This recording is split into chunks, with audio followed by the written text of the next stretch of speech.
What's going on, Reapers? It's Devontae's Reaper Training, and today we're going to get into the opinion series, and we're going to talk about bulking versus cutting.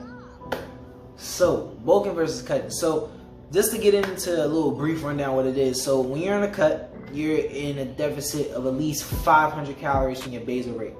So, with me, my basal rate is 2,200 calories for me not to gain or lose any weight, and I cut on 1,800 calories, so 500 calorie deficit. Right, at least a 500 calorie deficit, and a bulk is a 500 calorie increase from what you're eating because you're trying to gain weight.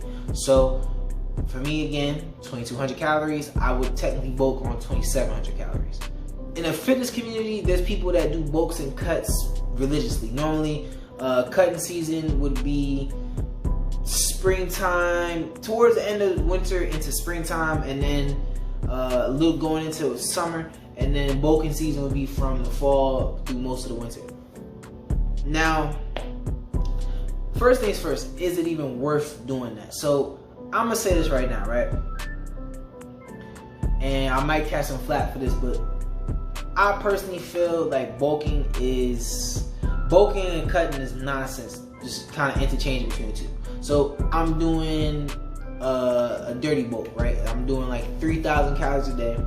Count my protein, but I'm eating kind of whatever I want as long as I get the protein I need, right? It's kind of how the approach that most people do to it. So I'm bulking on 3,000 calories, and let's say in about 3 months I gain, say 30 pounds, which I mean, some of you guys may be like, that's ridiculous, but if you're an endomorph, you can gain 30 pounds in 3 months. I promise you. It's just not hard. So you're an endomorph, say I gained 30 pounds, right? Now, it started good in the spring a little bit. It's going to get to the end of winter.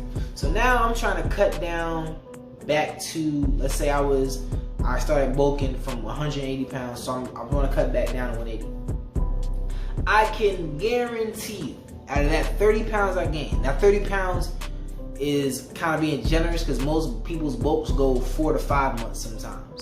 And they'll spend the rest of the time either maintaining or cutting. So a 5-month bulk can normally put somebody around like 45 pounds that they've gained in that 5-month bulk. That's how dumb some of these bulks get.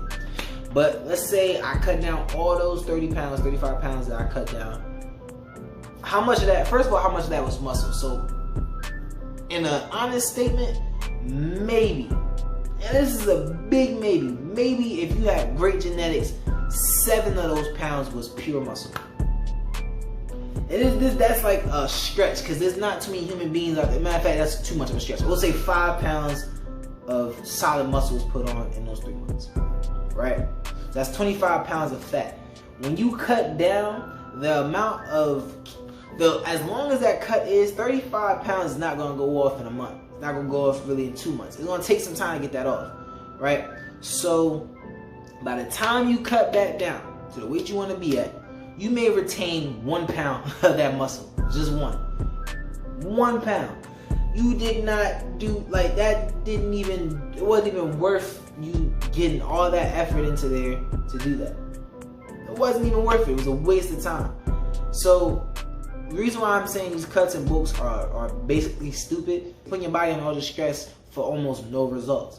Because if you just did a progressive overload of calories in weightlifting, which is why I prefer over bulks and what I tell people to do over bulks, then you could have gained that pound of muscle within a month and only gained maybe 4 pounds in total, maybe 3 in that month.